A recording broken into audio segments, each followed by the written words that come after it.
But మీరు ఇంత చెప్తున్నారు మరి ఇప్పుడు ఏకంగా మరి పొట్టేళ్ళ లాంటి సినిమాల్లో ఆ సాంగ్స్ అయ్యి మరి చూస్తే ఏమో నాకు అదే చూసారా చూడలే ఇంకా ఐ థింక్ సో చూడలేదు.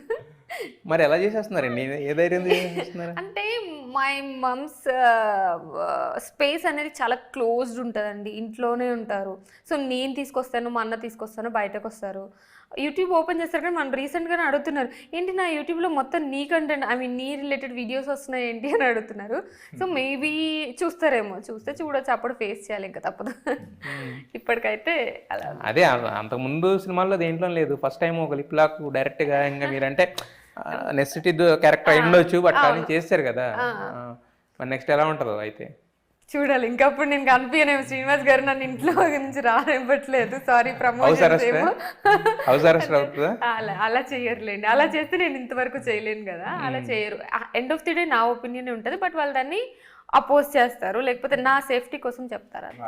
అయితే హీరో గారి దగ్గరికి వస్తే యాక్చువల్గా ఏంటంటే బేసిక్గా ఇలాంటి సినిమాల్లో ఏంటంటే హీరోయిన్ సెంట్రిక్గా కొంచెం ఎక్కువ ఉన్నప్పుడు ఇంకా ఎక్కువ ఉన్నప్పుడు మనకు స్కోప్ తక్కువ ఉంటుంది హీరోలుగా, బట్ మనకి లిమిటెడ్ చేసేస్తారు. డైరెక్టర్లు అందరూ కూడా ఏంటంటే ఆ టైంలో ఓన్లీ హీరోయిన్లు పక్షపాతలు అయిపోతారు.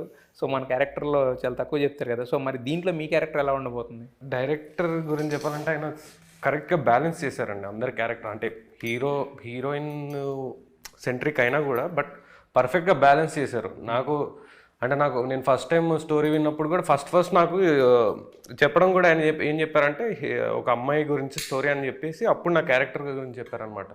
చాలా వేరియేషన్స్ చూపించడానికి, అంటే ఒక స్పెక్ట్రమ్ ఎక్స్ప్లోర్ చేయడానికి ఉన్నట్టు ఉంది అని నాకు అప్పుడే అనిపించింది అనమాట. సో మొన్న సినిమా కూడా చూశాను నేను, లైక్ పర్ఫెక్ట్గా బ్యాలెన్స్ చేశారు, అందరినీ పర్ఫెక్ట్గా బ్యాలెన్స్ చేశారు. సో నాకు ఎక్కడ ఎవరిని ఎక్కువ చూపించడం తక్కువ చూపించడం అలా ఏం అనిపించలేదు నాకు. మరి అక్కడ సూపర్ సీనియర్ ఉన్నారు మీకు కో యాక్ట్రెస్ కింద మరి, ఎందుకంటే అప్పుడు చాలా సినిమాలు చేస్తున్నారు, మీకు ఫస్ట్ సినిమా కదా, మరి ఎక్కడన్నా ఆమె డామినేట్ చేశారా సీన్? అంటే ఒక సీన్లో చేసేయడం, మీరు 2-3 టేకులు తీసుకోవడం అలాంటివి ఏమైనా ఉన్నాయా? అనన్య సింగిల్ టేక్ అండి, ఆవిడ సింగిల్ టేక్, అదే దాని మీకేం ఇబ్బంది అవ్వలేదన్న ఆమె సింగిల్ టేక్? అలా ఏం లేదు, మాక్సిమం ఇద్దరం ఈక్వల్గా హ్యాపీగా.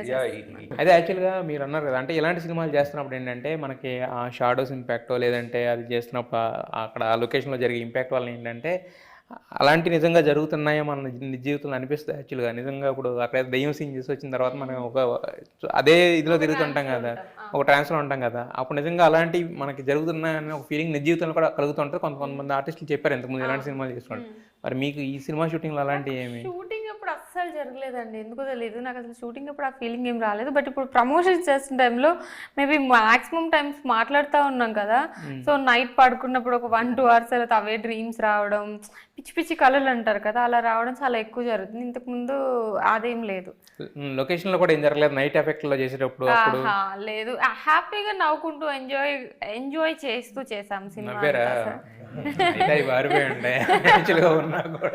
అంటే నైట్ అంత భయంకరంగా ఉందండి. అలా కాదు, నేను పూర్తి నన్ను లెట్ మీ కంప్లీట్ అండి. ఫస్ట్ మీరు ఈ టైంలో మనం నవ్వాల్సిన వీళ్ళ రా బాబు నవ్వుతున్నారు అని చెప్పి వాడు పారిపోయాడు.